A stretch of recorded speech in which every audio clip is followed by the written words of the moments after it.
Merdeka belajar wujud yang nyata. Raih mimpimu juga. Assalamualaikum warahmatullahi wabarakatuh. Waalaikumsalam warahmatullahi. Bismillahirrahmanirrahim.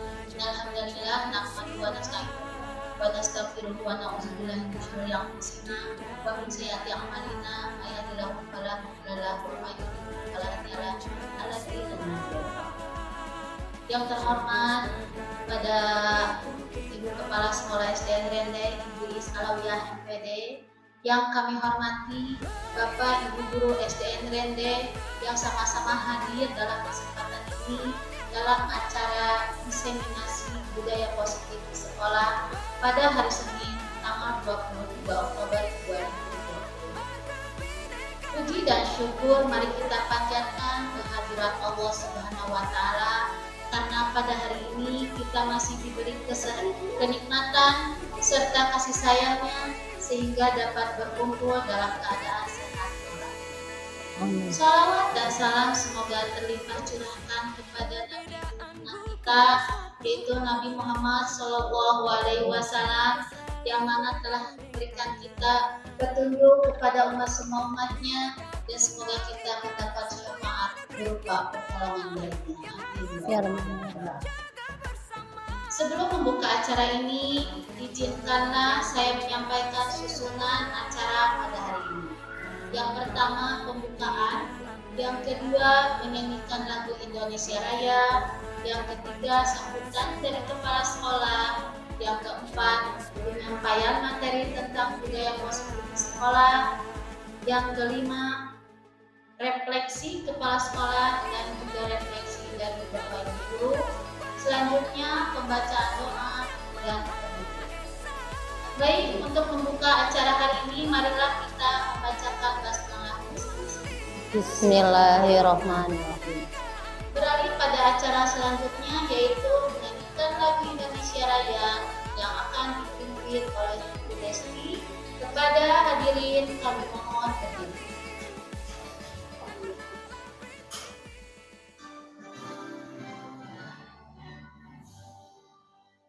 Indonesia tanah airku, tanah tumpah darahku. Di sanalah ku berdiri, jadi pandu ibuku.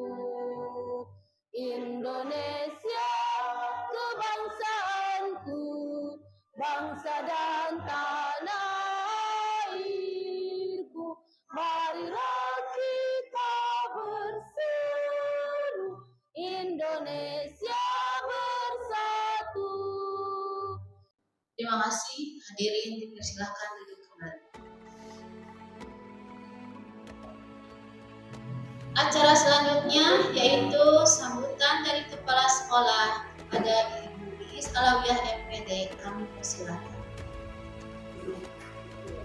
Di depan aja, Bu. Oh, dari dia. Oh.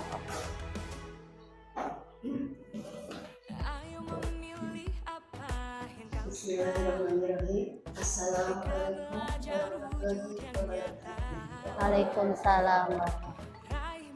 Puji dan syukur kita panjatkan kepada Allah Subhanahu wa Ta'ala, dan kesempatan ini hari Senin tanggal 23 Oktober 2023 dengan kudrat dan keluarganya bisa berkumpul silaturahmi dalam acara pengenalan budaya positif oleh Ibu Hema sebagai Sekretariat calon guru penggerak angkatan 9 Kabupaten Bandung. Harapan saya ucapkan terima kasih kepada ibu bapak guru yang semuanya telah hadir atas undangan Ibu Hema dalam diseminasi budaya positif di SDN Bandung. Kita tahu sudah sejak lama menerapkan budaya positif di SDN Bandung, bahwa budaya positif itu adalah kebiasaan yang baik yang diterapkan di SDN Bandung, baik tingkah laku perkataan, moral, ataupun adab yang sudah biasa adalah nama lain dari pendidikan yang berlandaskan program Pancasila yang terdiri dari 6 unit. Nah, itu semua sudah atau terus dan terus sebagai kebiasaan yang dilaksanakan. Semoga budaya positif ini menjadi suatu kebiasaan yang terus menerus yang bisa terapkan kepada ilmu diri kita sebagai bahan atau dasar dalam kehidupan sehari-hari, menjadikan bekal kebiasaan yang baik di sekitar kita. Dan tentunya semuanya bagi guru-guru SDN. Harapan yang besar dari guru yang akan dipaparkan oleh ibu-ibu, ada hal-hal suatu atau nilai-nilai tambah yang bisa diterapkan di SDN. Itu kan Ya. Dengarkan, kita simak apa hal-hal yang berhubungan dengan budaya positif yang akan disampaikan oleh Ibu Herna sendiri, yang ada hal-hal yang baru ya terkait yang hubungannya dengan era digital dan juga yang diterapkan oleh pada kesempatan ini dengan kurikulum yang berdasarkan profil Pancasila. Ya. Sekali lagi terima kasih kepada Ensi yang telah memberikan waktu kepada saya, dan selanjutnya bersingkat waktu mari kita lanjutkan diseminasi aksi dan budaya positif di SDN Pendek. Terima kasih. Wassalamualaikum warahmatullahi wabarakatuh.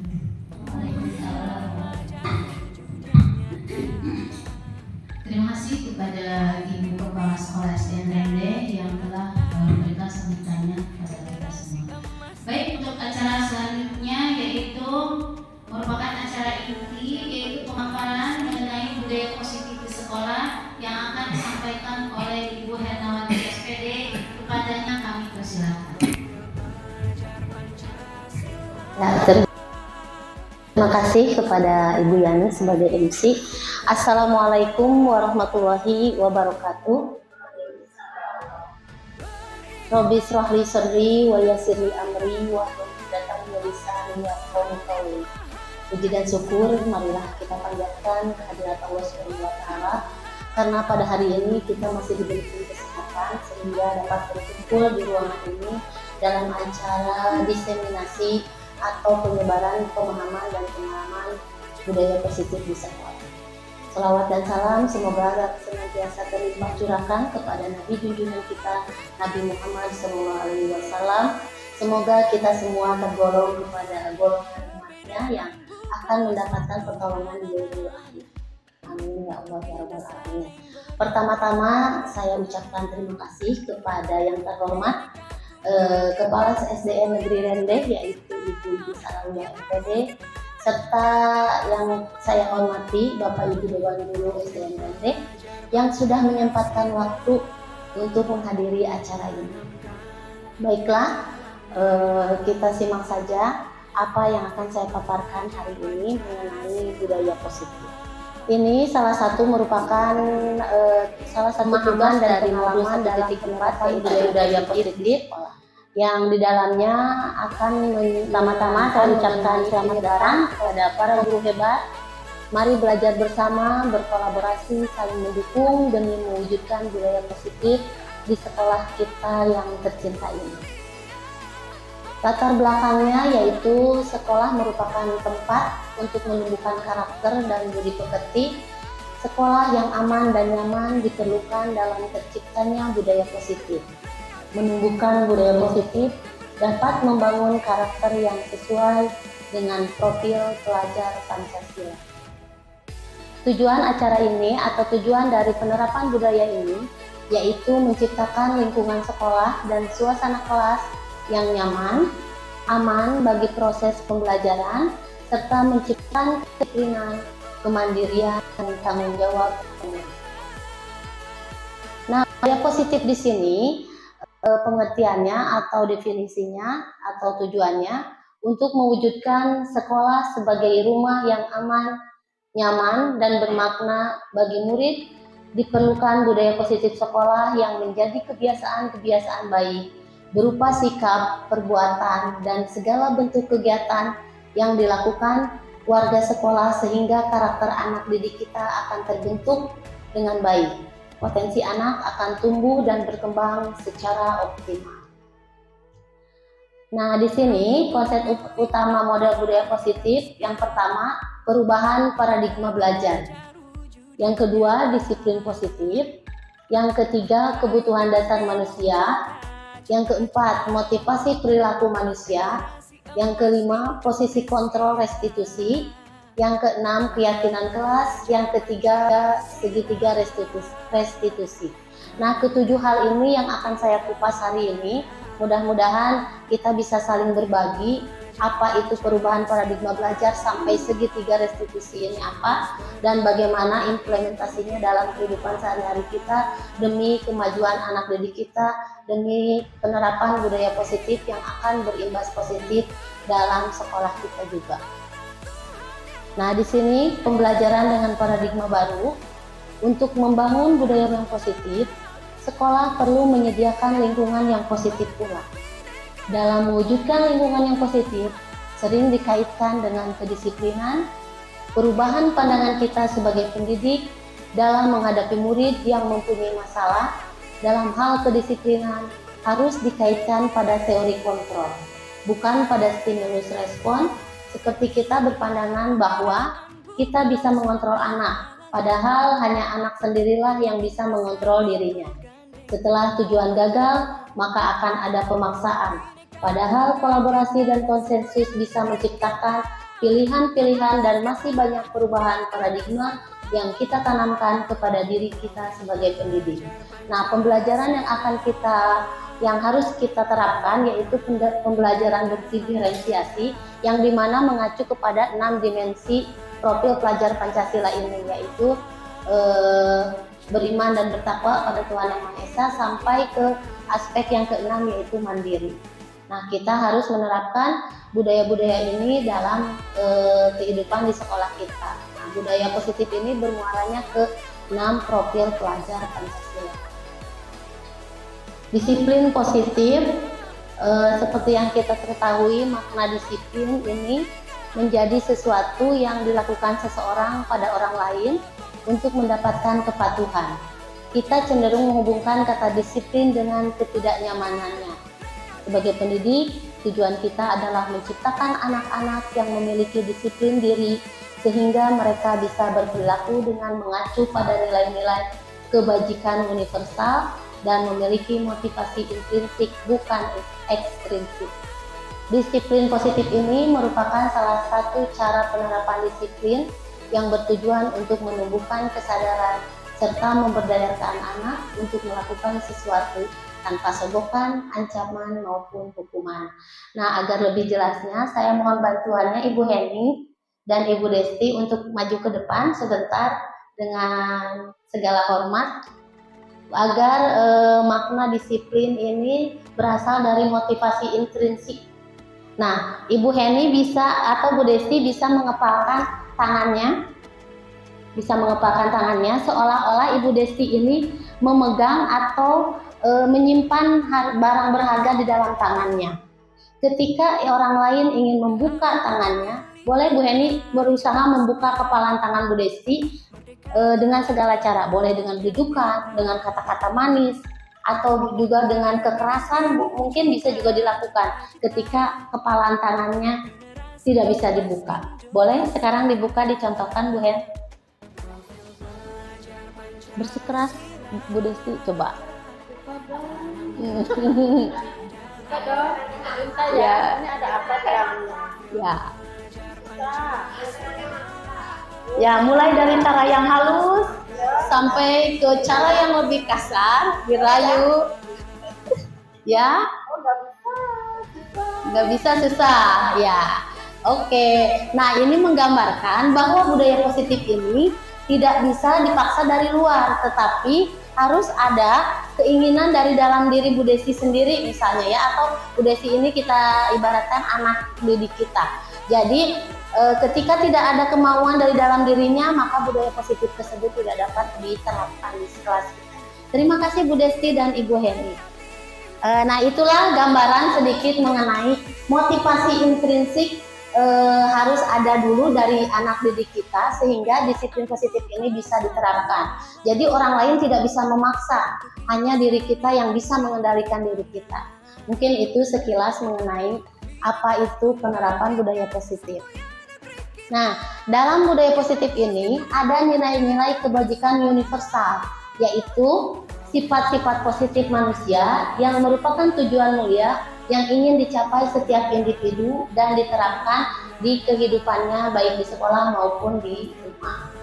Seperti yang telah dikemukakan oleh Dr. William Glasser pada teori kontrol 1984 menyatakan bahwa setiap perbuatan memiliki suatu tujuan. Di sini juga para ahli yang berikutnya yaitu Diane Gossen 1998 mengungkapkan bahwa dengan mengaitkan nilai-nilai kebajikan yang diyakini seseorang, maka motivasi intrinsiknya akan terbangun, sehingga menggerakkan motivasi diri dalam untuk dapat mencapai tujuan mulia yang diinginkannya. Nah, yang selanjutnya yaitu kebutuhan dasar manusia. Kita mengenal kebutuhan dasar manusia itu ada 5. Yang pertama, kebutuhan bertahan hidup. Yang kedua, kebutuhan kasih sayang dan rasa ingin diterima. Yang ketiga, penguasaan. Yang keempat, kebebasan. Yang kelima, kesenangan. Nah, kebutuhan dasar inilah yang selalu ingin diutamakan oleh setiap individu. Yang selanjutnya, 3 motivasi perilaku manusia. Yang pertama, menghindari ketidaknyamanan dan hukuman. Yang kedua, mendapatkan imbalan atau penghargaan dari orang lain. Yang ketiga, menghargai nilai-nilai kebajikan diri sendiri. Nah, inilah yang menjadi motivasi anak didik kita mungkin di kelas. Yang pertama, menghindari ketidaknyamanan. Jadi, murid itu melakukan disiplin karena faktor ini, untuk menghindari hukuman. Ya udahlah, saya patuhi aja keyakinan yang ada di kelas karena daripada dapat hukuman. Mungkin itu bisa. Itu motivasi yang pertama. Yang kedua, jadi tidak ada motivasi intrinsiknya. Yang kedua, demi mendapatkan imbalan atau hadiah dari gurunya. Nah, murid melakukan disiplin diri karena ingin mendapat imbalan atau pujian. Ini juga merupakan motivasi ekstrinsik. Tidak ada dari keinginan diri anak didik kita. Yang ketiga, anak ini menepati peraturan-peraturan atau keyakinan yang sudah disusun karena kebajikan diri sendiri, ingin menghargai diri sendiri. Murid melakukan disiplin karena sadar akan kebajikan dirinya. Ini merupakan motivasi intrinsik yang tadi dicontohkan oleh Bu Desti dan Bu Heni ini ke sini.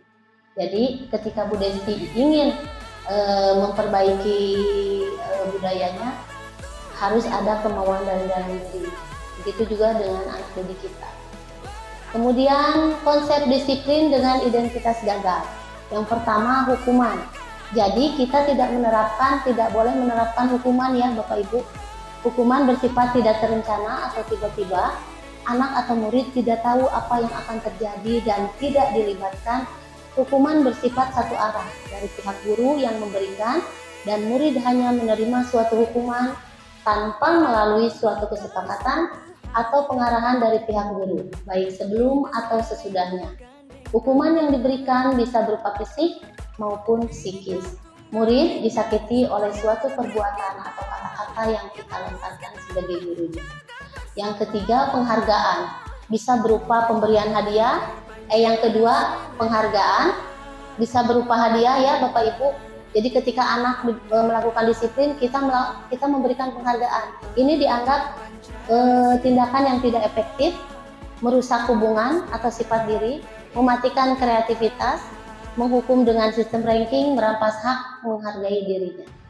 Jadi lebih baik kita memberikan penghargaan secara verbal, tapi yang sifatnya menyeluruh di kelas, atau bisa dibandingkan dengan perkembangan yang dia raih, misalnya kita hubungkannya begini, tulisan kamu sudah lebih baik dari semester kemarin, itu boleh, ketimbang kita memberikan hadiah. Kemudian yang berikutnya konsekuensi. Konsekuensi di sini sesuatu yang sudah terencana atau disepakati, sudah dibahas dan disetujui oleh murid dan guru. Umumnya bentuk-bentuk konsekuensi dibuat oleh pihak guru dan murid sudah mengetahui sebelumnya. Konsekuensi yang akan diterima bila ada pelanggaran. Pada konsekuensi, murid tetap dibuat tidak nyaman untuk jangka waktu pendek. Konsekuensi biasanya diberikan berdasarkan suatu data yang umumnya dapat diukur. Misalnya, setelah 3 kali tugasnya tidak diselesaikan pada batas waktu yang diberikan, murid melakukan kegiatan di luar kegiatan pembelajaran. Misalnya mengobrol, maka murid tersebut akan kehilangan waktu bermain dan harus menyelesaikan tugas karena ketertinggalannya. Peraturan dan konsekuensi yang mengikuti ini sudah diketahui sebelumnya oleh murid. Sikap guru di sini senantiasa memonitor murid. Jadi berbeda dengan hukuman, konsekuensi anak sudah mengetahui jika dia melanggar hal apa yang akan dia terima. Jadi ini berbeda dengan hukuman. Kemudian yang berikutnya, yang kedua, restitusi.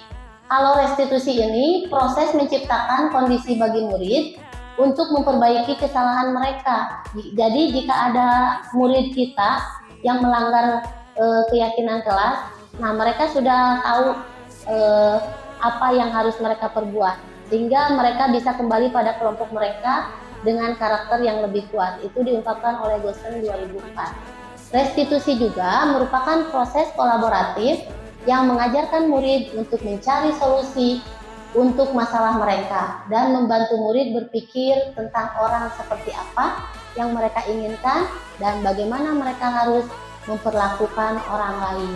Jadi dari restitusi ini kita menangani sebuah kasus yang ada di kelas kita, tetapi tidak dengan bicara dihakimi Bapak Ibu, tapi ini lebih diajak komunikasi, diingatkan kembali keyakinan yang sudah dibuatnya seperti apa dan pelanggarannya seperti apa.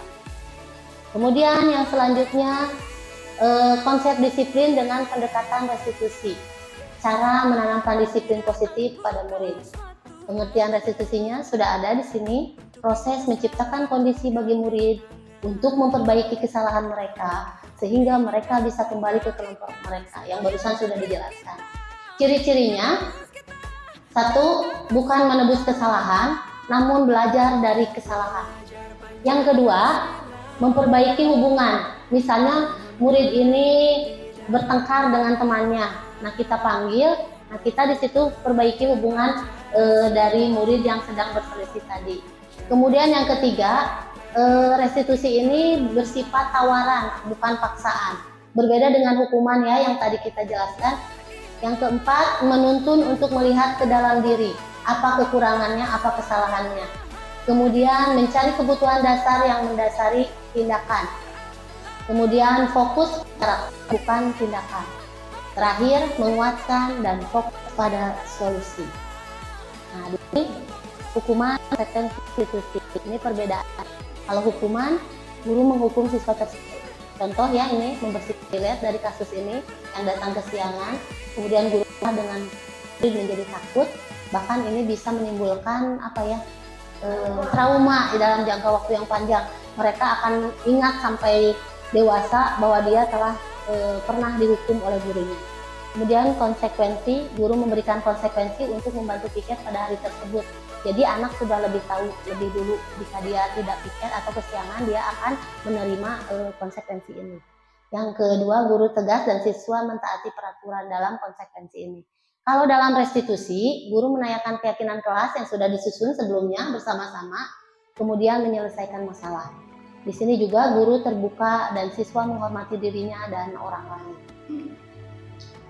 Nah, sekarang di sini ada 5 posisi kontrol bagi guru. Silakan Bapak Ibu guru introspeksi. Kira-kira kita sudah berada di posisi mana? Penghukumkah?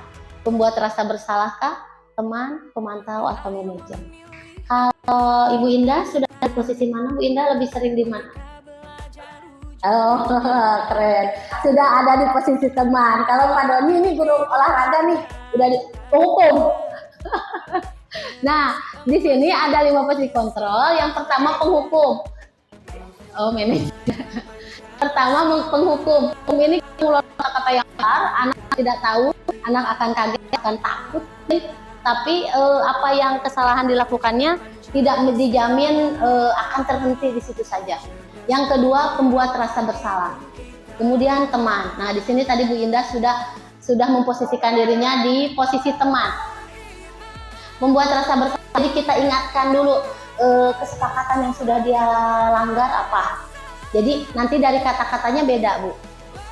Kalau penghukum bagaimana, kalau pembuat rasa bersalah bagaimana, sehingga anak didik kita menyadari bahwa perlakuan yang dia lakukan itu salah. Kemudian teman, kalau teman mah sudah kita tahu ya, seperti apa? Seperti kita aja sahabat gitu, memposisikannya bukan guru sama anak murid. Cuma di sini nanti anak akan kehilangan rasa hormat kepada guru. Jadi tidak sepenuhnya benar kalau untuk posisi teman. Kalau pemantau mah gini. Dilihat dari perkembangannya dari hari ke hari, minggu ke minggu gitu. Sudah pernah diingatkan. Terus lebih ke lebih ke sama kayak teman juga, cuma dipantau perkembangannya. Nah, yang terbaik ini manajer. Bu Tini tadi sudah memposisikan diri sebagai manajer. Kalau manajer dipantau iya, sebagai teman iya, pokoknya yang bagus-bagus dia di sini di manajer, ya. Ya, silakan yang tadinya masih penghukum, ya beranjaklah ke yang lebih baik ya. Yang penting budaya positif ini sudah bisa diterapkan pada anak dan anak juga sudah mulai terbiasa. Nah, kalau di penghukum begini, dilihat contoh penerapan 5 posisi kontrol. Siswa datang kesiangan, patuhi aturan sekolah lalu berdiri di depan kelas. Nah, ini penghukum.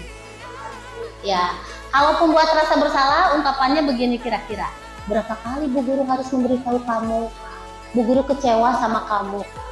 Itu kalau pembuatan, jadi menimbulkan rasa bersalah pada anak. Kalau ini Bu Indah cenah nih, yang sering dikatakan oleh Bu Indah. Sebagai teman, ayolah disiplin, buat Bu Guru bangga sama kamu ya, gitu. Jadi seolah-olah memelat, dia memposisikan dirinya sebagai teman, ya. Kemudian yang keempat, pemantau. Bu Yani lebih sering di mana, Bu Yani? Pemantau. Kalau Bu Yani di pemantau. Jadi diingatkan, kamu sudah melanggar. Apa peraturan dan konsekuensinya? Jadi hanya mengingatkan. Nah, kalau Bu Tini tadi cina di sini manajer, apakah kamu tahu kesalahan kamu? Kira-kira bagaimana kamu akan memperbaiki kesalahan ini? Jadi dipertanyakan kembali pada siswa. Dia sudah melanggar kesepakatan yang mana dan konsekuensi yang akan diterimanya seperti apa. Jadi anak akan mengetahui sendiri.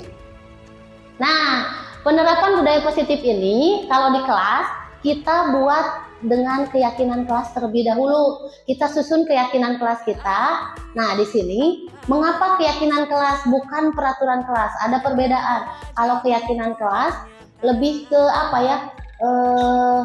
bukan memaksa, jadi kesepakatan gitu. Kalau peraturan mah mau tidak mau ini harus loh ditaati gitu. Seperti kita penggunaan helm. Pak Iwa tuh menyangga helm memotoran. Begitu ditanya kenapa Pak Iwa pakai helm, siun polisi cenah. Ya, takut sama polisi itu kan berarti hanya mentaati peraturan, tapi ketika alasannya untuk keselamatan. Nah, begitu juga dengan keyakinan kelas yang kita terapkan di kelas kita masing-masing. Kemudian yang selanjutnya contohnya, mengapa kita memiliki peraturan tentang penggunaan masker dan mencuci tangan pada setiap saat. Seperti pada zaman Covid, kenapa pakai masker? Dasian didenda. Nah, itu sudah salah, itu karena peraturan. Harusnya karena untuk melindungi diri kita agar lebih sehat atau sebagainya. Nah, itu sudah menimbulkan motivasi intrinsik dari dalam dirinya. Jadi bukan karena takut didenda, karena takut dihukum, karena ingin dipuji. Kenapa Bu Yani datang menit tiap pagi teh jam 6:30 ke sekolah teh? Karena panggilan jiwa. Berarti itu udah bagus Bu Yani, udah dari motivasi intrinsik, bukan ya, bukan karena ingin dipuji teman-teman, bukan karena ingin didapat penghargaan dari kepala sekolah, bukan, Tapi Bu Yani bagus dari sudah panggilan jiwa, malu sama diri sendiri gitu ya. Oke, mudah-mudahan kita semua begitu ya. Nah, keyakinan kelas di sini menekankan pada keyakinan diri akan lebih memotivasi seseorang dari dalam dirinya. Seseorang akan lebih tergerak dan bersemangat untuk menjalankan keyakinannya daripada hanya sekedar mengikuti serangkaian peraturan tertulis tanpa makna. Murid-murid pun demikian, mereka perlu mendengarkan dan memahami arti sesungguhnya tentang peraturan-peraturan yang diberikan. Apa nilai kebajikan di balik peraturan tersebut, apa tujuan utamanya, dan menjadi tidak tertarik atau takut sehingga hanya sekedar mengikuti serangkaian peraturan-peraturan yang mengatur mereka tanpa memahami tujuan mulyanya. Nah, kalau keyakinan kelas, kata-katanya nih lebih abstrak dari peraturan. Terus berupa pernyataan universal. Dibuat dalam bentuk positif. Maksudnya jangan gini, jangan membuang sampah sembarangan. Kalau dalam keyakinan kelas tidak boleh cek. Tidak boleh berupa kata-kata negatif Bapak Ibu, harus dibuat dalam bentuk positif. Berarti contohnya bagaimana ya? Diganti. Nah, buanglah sampah pada tempatnya. Begitu. Terus kata-kata yang digunakan sedikit saja. Kenapa sedikit? Agar mudah diingat oleh anak. Kemudian yang kelima, sesuai dengan kondisi kelas atau sekolah agar mudah diterapkan. Kemudian yang terakhir, semua warga kelas atau sekolah dilibatkan saat penyusunan. Begitu. Kurang lebih. Nah, di sini salah satu contoh atau alurnya begini Bapak Ibu. Kegiatan membuat keyakinan kelas, guru bersama siswa membuat keyakinan kelas. Nah, untuk lebih jelasnya kita saksikan video berikut.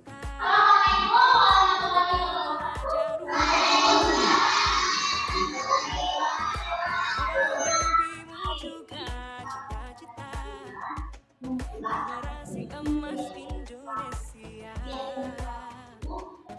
belajar Pancasila,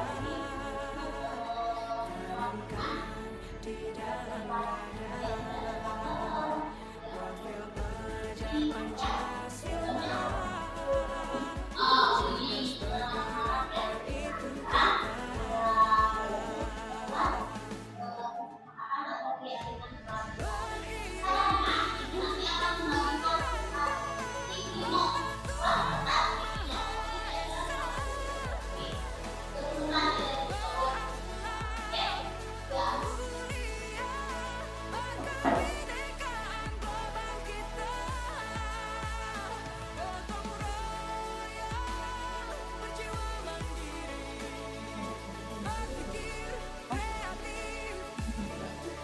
Nah, ini yang sudah ditulis oleh siswa kita.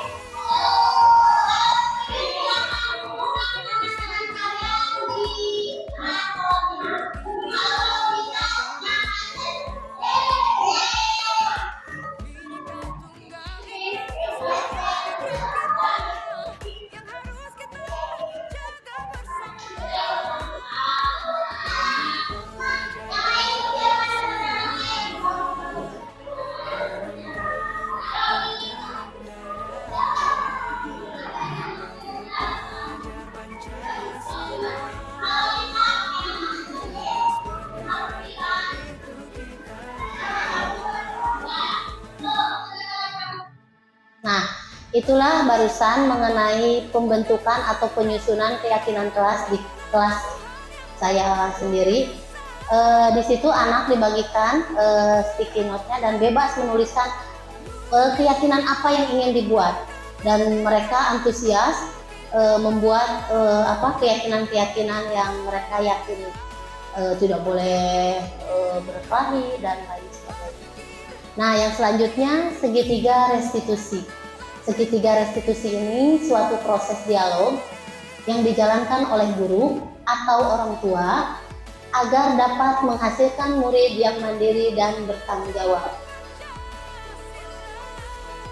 Segitiga restitusi ini kita lakukan jika kita mendapati siswa kita melanggar keyakinan kelas yang sudah disepakati. Yang pertama, segitiga ini terdiri dari 3 langkah. Yang pertama, menstabilkan identitas. Yang kedua, validasi tindakan yang salah. Dan yang ketiga, menanyakan keyakinan. Kalau menstabilkan identitas ini, kita akan melakukan hal terbaik yang bisa kita lakukan. Yang kedua, validasi tindakan yang salah. Semua perilaku memiliki alasan. Jadi kita menanyakan kepada siswa yang melanggar itu, kira-kira alasan dia melakukan tindakan itu apa. Yang ketiga, menanyakan keyakinan, memiliki motivasi internal. Nah, kalau dalam tahap menstabilkan identitas, guru berkata seperti ini, berbuat salah itu hal yang manusiawi, tidak ada manusia yang sempurna. Nah, ini berarti Bapak Ibu sudah dalam tahap menstabilkan identitas. Kemudian kalimat yang kedua bisa dilontarkan juga begini, Bapak Ibu juga pernah berbuat salah, kita pasti bisa menyelesaikan permasalahan ini. Kemudian Bapak Ibu tidak tertarik untuk mencari tahu siapa yang benar dan siapa yang salah. Bapak atau Ibu lebih tertarik untuk menyelesaikan masalah. Contoh yang keempat kalimatnya, kalau kamu menyalahkan diri kamu sendiri terus-menerus, apakah kamu bersikap baik pada dirimu sendiri? Nah, keempat kalimat ini termasuk ke dalam tahap menstabilkan identitas. Jadi anak dihibur dulu bahwa apa yang dia lakukan itu tidak sepenuhnya salah. Dia pasti punya alasan mengapa berbuat demikian. Tahap yang kedua, validasi tindakan yang salah. Di sini kita berkatanya begini, berbuat salah itu hal yang manusiawi, tidak ada manusia yang sempurna. Nah, di sini juga. Ya. Kemudian validasi tindakan yang salah. Nih di sini kamu bisa saja kan melakukan hal yang lebih buruk, tapi kamu tidak melakukannya. Misalnya anak berkelahi dengan temannya sampai nonjok gitu. Nah, kamu bisa saja kan melakukan hal yang lebih buruk, tetapi kamu tidak melakukannya. Ya, enggak, ini salah satu validasi tindakan yang salah, jadi sudah mengungkapkan ya. Kemudian kamu pasti punya alasan mengapa melakukannya. Kemudian apa yang paling penting bagi kamu? Kamu boleh tetap berusaha menjaga sikap itu, tapi tambahkan sikap lain yang baru. Maukah kamu belajar cara lain untuk pendapat yang kamu butuhkan tanpa harus memukul, misalnya kalau yang berkelahi? Atau apakah kamu bisa melakukan dengan lebih baik besok? Itu kata-kata yang sudah tergolong pada validasi tindakan yang salah. Jadi seolah-olah dinetralkan dengan kata-kata kita. Lalu yang ke tahap ketiga, menanyakan keyakinan. Anak melihat kesalahannya dihubungkan dengan norma sosial dan nilai-nilai yang mendasari manusia berinteraksi dengan orang lain. Guru bisa berkata seperti ini, apa nilai yang dipercaya di kelas atau di sekolah kita? Yang dia langgar tuh yang mana nih? Nilai-nilai universal apa yang telah kita sepakati? Kelas yang ideal itu seperti apa sih? Kamu ingin jadi anak yang seperti apa? Apa yang kamu rasakan ketika kamu melakukan itu? Ketika dia melakukan kesalahan ya, kamu menjadi yang seperti apa? Ketika dia marah pada temannya, nah kita tanyakan ini atau lontarkan kalimat ini. Ini sudah termasuk kepada menanyakan keyakinan. Jadi kita tidak menjudge anak, kamu teh gimana sih? Kan enggak. Tapi ucapkanlah kalimat-kalimat ini dari tadi ya tahap 1, 2, dan 3. Nah, di sini ada skenario yang sudah saya buat dengan cara menangani sebuah masalah anak yang suka datang kesiangan. Nah, di sini saya biarkan dulu anaknya ikut belajar setelah jam 8. Kemudian setelah pulang sekolah baru saya panggil. Ini kurang lebih begini percakapannya. Nah, di sini saya terapkan yang 3 tahap tadi, menstabilkan identitas, validasi tindakan yang salah, dan yang ketiga menanyakan keyakinan. Nah, ini kira-kira seperti ini.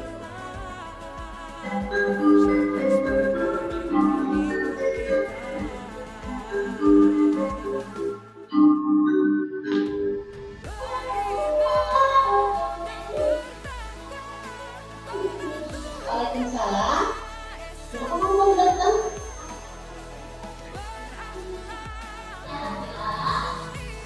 Nah, ini sudah pulang sekolah.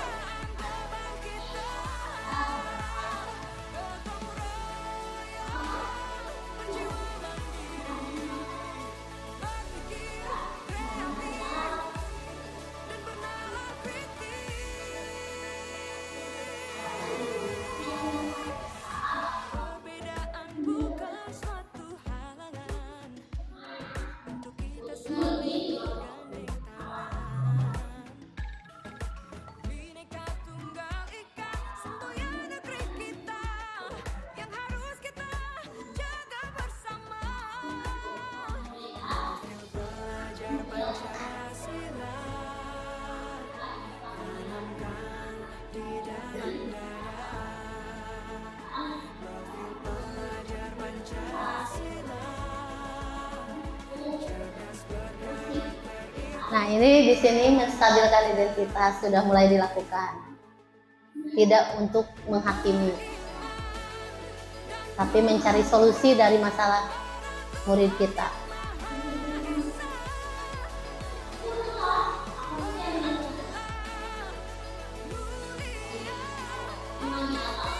Nah, di sini validasi tindakan yang salah. Bahwa yang dia lakukan memang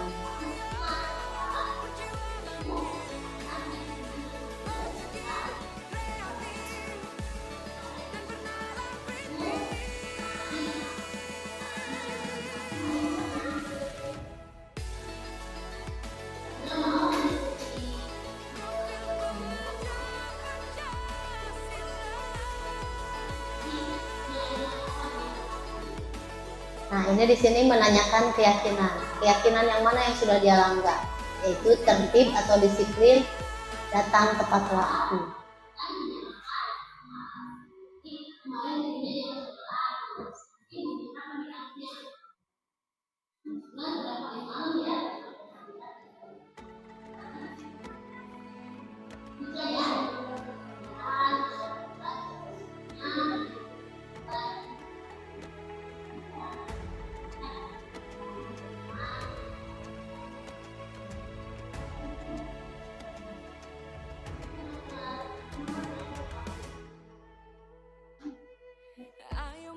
Ya, itulah pelaksanaan segitiga restitusi dalam mengatasi kasus atau kejadian yang terjadi di kelas saya. Nah, dalam penerapan program disiplin positif, hendaknya guru memiliki standar kepribadian, profesional, dan sosial yang baik, di mana guru mampu berefleksi pada posisi kontrolnya saat ini.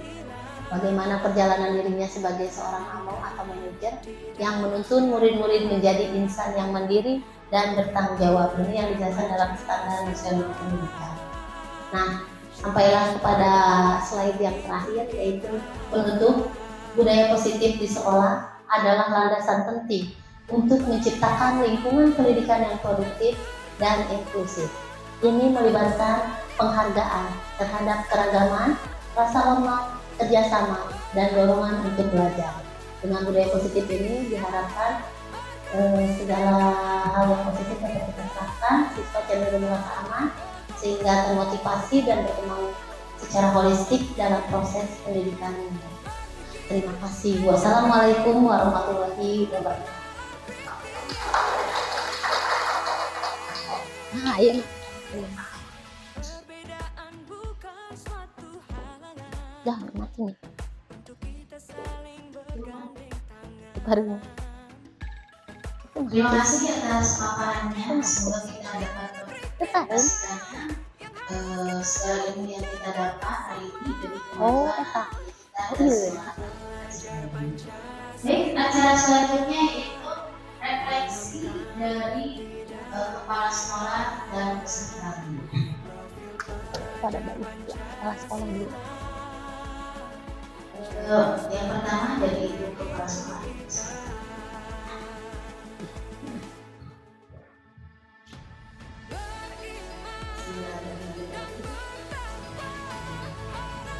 Tadi kita lihat sangat luar biasa, tepuk tangan sekali lagi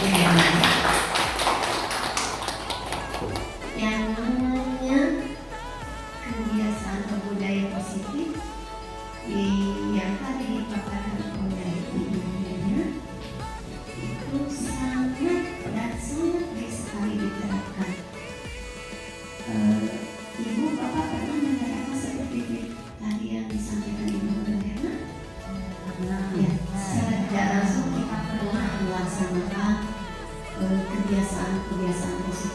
pada peserta didik kita. Tapi intinya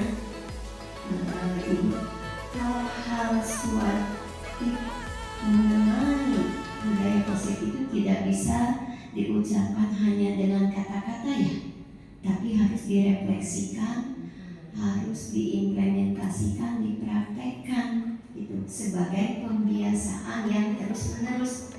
Dan kebiasaan ini tidak instan, tadi harus terus-menerus diterapkan.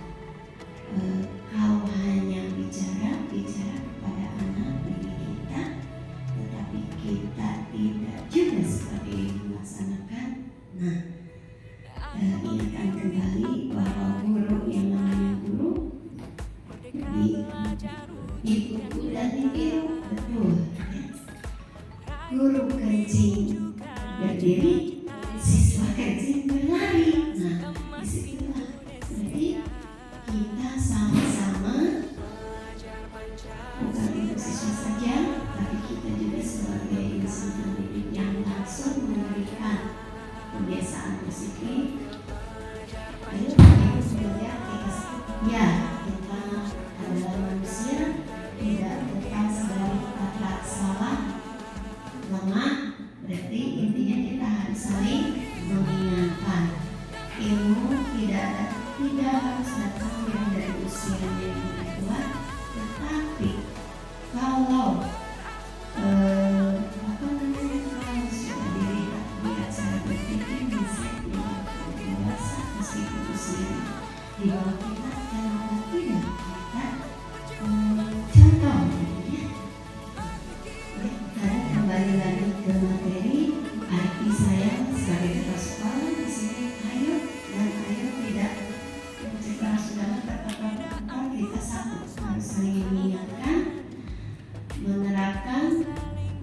Kita sebagai guru berarti contoh langsung di sekolah ya, bagi peserta didik yang ada, yang kita bimbing, yang kita bina, bisa yang kita tercinta ini. Bagaimana, setuju Ibu Bapak? Setuju. Dari kembali lagi ke intinya bahwa kita bukan sempurna. Kalau yang sempurna itu apa Pak Iwan? Supaya Iwan yang sempurna pokoknya kita bisa saling mengingatkan dan mengingatkan sebagai kebiasaan. Oh ya, tambahan ya, boleh ya Bu MC dan Ibu Rina sebagai penemuan ini dari supervisi atau pembina observasi kelas, kita tidak usah yang memberikan menerapkan kebiasaan yang baik, budaya positif yang baik. Ini kebanyakan yang saya temukan di kelas ketika masuk. Nah, alangkah lebih baiknya berdasarkan visi-misi kita dan juga landasan terkait kembali ke topik pendidikan Pancasila. Yang pertama itu ya, kita mendapatkan kehidupan desa. Nah, yang lebih baiknya dari kata-kata dan tindakan. Begini Bu, Bapak-bapak, bagaimana alangkah lebih baiknya? Kebetulan kita ini mayoritas Islam ya. Coba kalau di papan tulis itu kita tulis lafaz Bismillah di depan, di atas papan tulis ya, Bismillahirrahmanirrahim. Tidak itu untuk selamanya gitu ya, untuk dihapus sampai enggak. Jadi dipatenkan ketika anak tadinya kita juga kadang lupa ya, diawali apapun itu dengan ucapan Bismillah. Ketika melihat tulisan itu anak membaca Bismillahirrahmanirrahim. Nah, secara tidak langsung mengucapkan dalam hatinya, semoga anak diawali dengan ucapan Asmaul Husna itu, insya Allah sedikit demi sedikit kita terapkan. Dan yang kedua, untuk mengingatkan pembiasaan kepada anak. Nah, itu sudah ada ya, tanggal, bulan, tahun, hari dilengkapi. Tulis di situ di samping papan tulis. Ya, itu masukannya yang saya anggap hal yang tidak begitu ribet atau menyusahkan ibu dulu ya. Nah tadi kembali ke hakikat kita sebagai manusia, kita itu sudah tercantum dalam Al-Quran bahwa kita itu manusia tidak lepas dari lupa, lemah, tergesa-gesa. Nah itulah sifat-sifat manusia. Namun kita kembali lagi ke budaya positif dan sekali dua kali diingatkan. Nah berarti diingatkan kembali ya. Semoga kita tidak keluar dari apa yang kita yakini, dari keyakinan kita. Dan kembali, kalau intinya diambil dari yang tadi dikatakan Ibu Herna, motivasi itu ada dua, motivasi intrinsik dan ekstrinsik. Yang pertama dan utama itu keluar dari diri sendiri, motivasi intrinsik. Nah itu yang utama bangun motivasi intrinsik, kemudian ekstrinsiknya itu bisa dari lingkungan kita di sekolah, di rumah, di masyarakat. Itu ya, sekali lagi semoga kita bisa mengimplementasikannya dan sekali lagi kita saling mengingat sesama rekan kita. Kesalahan, kelemahan, tetap itu pasti ada di diri manusia. Itu ya, tidak akan banyak-banyak. Nah, ada yang lainnya dari Ibu kamu. Sekian dan terima kasih. Assalamualaikum warahmatullahi wabarakatuh.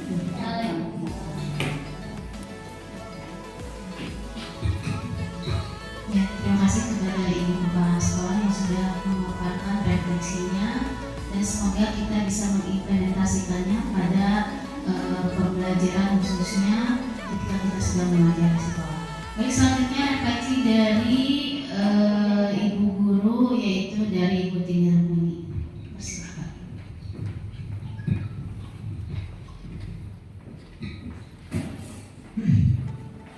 Assalamualaikum warahmatullahi wabarakatuh. Bismillahirrahmanirrahim. Rabbi ishrah li sadri wa yassir li amri wahlul 'uqdatam min lisani yafqahu qawli. Ibu Kepala Sekolah yang saya hormati, mohon izin saya akan memberikan sedikit refleksi pada hari ini kepada rekan-rekan sesama guru. Mohon izin pula dan kiranya mudah-mudahan apa yang saya sampaikan dapat menjadi salah satu perwakilan pendapat barangkali ya. Hari ini alhamdulillahirobbilalamin kita bersyukur kepada Allah Subhanahu wa taala. Hari ini kita berkumpul di ruang kelas 4B dalam keadaan sehat walafiat.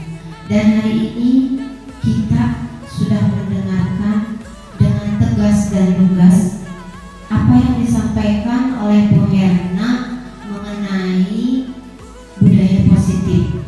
Bu Herna sudah menyampaikan tentang budaya positif dengan tegas dan lugas. Jujur, ini merupakan salah satu pencerahan. Saya pribadi merasa ini suatu pencerahan. Terima kasih kepada pembicara yang sudah dengan jelas menjelaskan apa itu budaya positif. Ibu Kepala Sekolah yang saya hormati, juga rekan-rekan, kalau kita flashback, ternyata yang namanya budaya positif itu sebenarnya itu sudah menjadi tujuan kita sehari-hari. Namun saat ini kita sadar bahwa ternyata langkah atau teknik atau strategi atau caranya saja yang kurang tepat yang dapat kita berikan kepada anak didik. Karena pada intinya tujuan budaya positif itu sama. Sudah kita lakukan, sudah kita laksanakan, dan ternyata hari ini kita sadar bahwa caranya lah yang salah atau aturan, teknik dan strateginya yang kurang tepat. Nah, barangkali itu yang dapat kita ambil hikmahnya saat ini.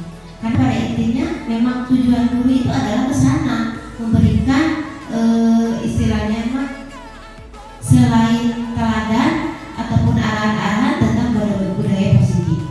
Nah, barangkali itu yang dapat saya sampaikan. Sekali lagi terima kasih. Dan kemudian sudah tadi dikatakan oleh Ibu Kepala Sekolah panjang lebar, bukan hanya di lisan, tetapi yang terpenting itu adalah bagaimana kita melaksanakan budaya positif. Nah, barangkali apa yang dapat kita ambil dari setelah kegiatan hari ini, marilah kita sama-sama melaksanakan apa yang diharapkan, bahwa nilai budaya positif ini di SD Rene dapat terwujud dengan sebaik-baiknya dengan bekal yang sudah disampaikan oleh Bu Yanawati. Demikian barangkali yang dapat saya sampaikan, dan apabila ada kata atau ucapan yang kurang tepat, saya mohon maaf. Seperti tadi yang dikatakan oleh Ibu Kepala dan juga Bu Yana, kesempurnaan itu hanya milik Allah. Tapi pada intinya hakikat kalau tidak ada dalam diri kita untuk memperbaiki, tidak mungkin itu terjadi. Jadi tetap kesempurnaan milik Allah, tetapi upaya yang dapat kita laksanakan itu adalah tetap usaha sesuai dengan yang diharapkan. Wassalamualaikum warahmatullahi wabarakatuh.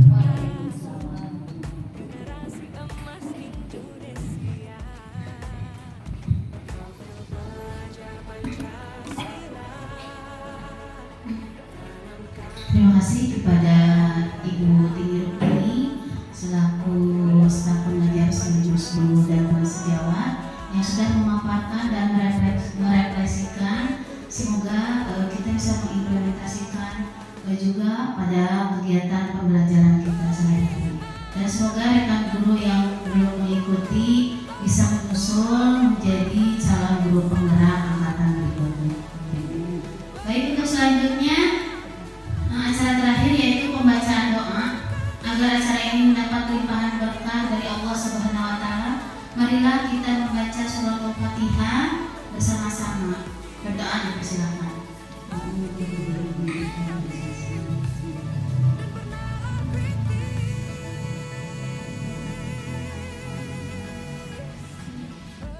Alhamdulillah, acara demi acara telah kita lalui. Saya sebagai penata acara mengucapkan terima kasih yang sebesar-besarnya atas perhatian Bapak dan Ibu guru. Sebelum kita tutup acara, ada sebuah pantun yaitu untuk menutup acara ini. Bunga mekar di perbukitan, sawah luas di pedesaan. Terima kasih atas perhatian. Mohon maaf untuk kesalahan. Demikian akhirul kalam. Wassalamualaikum warahmatullahi wabarakatuh.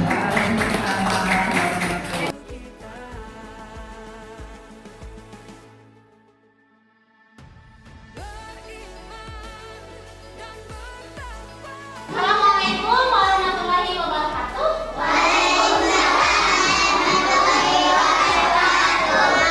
Hari ini Ibu akan mengajak kalian membuat atau menyusun keyakinan kelak. Keyakinan kelak itu persetujuan atau keyakinan yang kita buat ini untuk kelangsungan ikhlas, supaya tidak ada pelanggaran, tidak ada yang saling menyakiti, ya. Contohnya apa? Bullying yang sekarang lagi marak ya. Nah, sekarang ada baiknya kita buat kesepakatan atau keyakinan kelangsungan. Caranya, Ibu nanti akan membagikan kertas sticky note. Kertas sticky note. Nanti ditempel di papan tulis sebelah sini. Berurutan ya, dari sini nggak boleh duduk ke sana. Oke? Siap.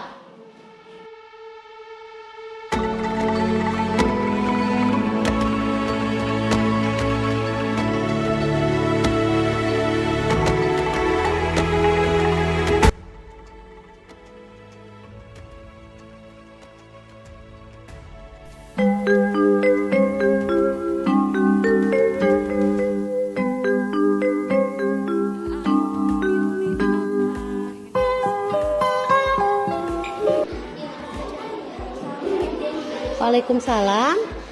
Kenapa kamu baru datang? Ya, Rafila, Ibu menahan Rafila dulu, tidak boleh pulang.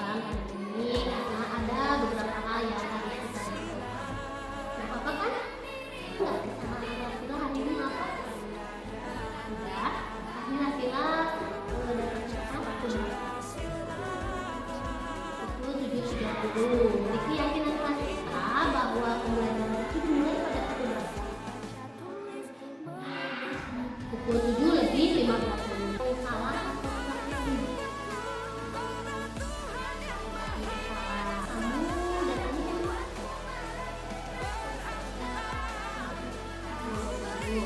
Ya, sebelum bel sekolah berhenti. Maaf ya, ibu panggil atau menahan rahasia di sini sementara teman-temannya cuma pulang, bukan untuk menghakimi rasila, tapi ibu akan membantu mencarikan solusi untuk masalah rasila yang selama ini kecelakaan. Ibu mau tanya dulu, kenapa bisa datang terlambat ke sekolah? Kamu tadi bangun jam berapa? Jam berapa malam? Pukul 11. Apa saja yang dilakukan sampai pukul 11? Main handphone. Memang ya kalau main handphone itu tidak terasa waktu berjalan dengan cepat, tapi kita harus ingat bahwa setelah kita itu ada keyakinan yang harus kita jalankan sama-sama. Ya, keyakinan kelas itu mungkin tertentu. Disiplin itu baik tidak untuk kita. Sila mau mengikuti kegiatan yang baik,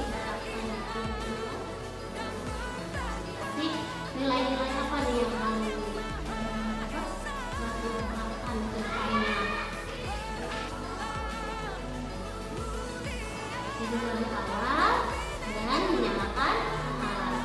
Jadi kemarin tidurnya jam 11, nanti mau jam berapa nih harusnya? Bulan sudah paling malam ya tidur, 11 juga bagus.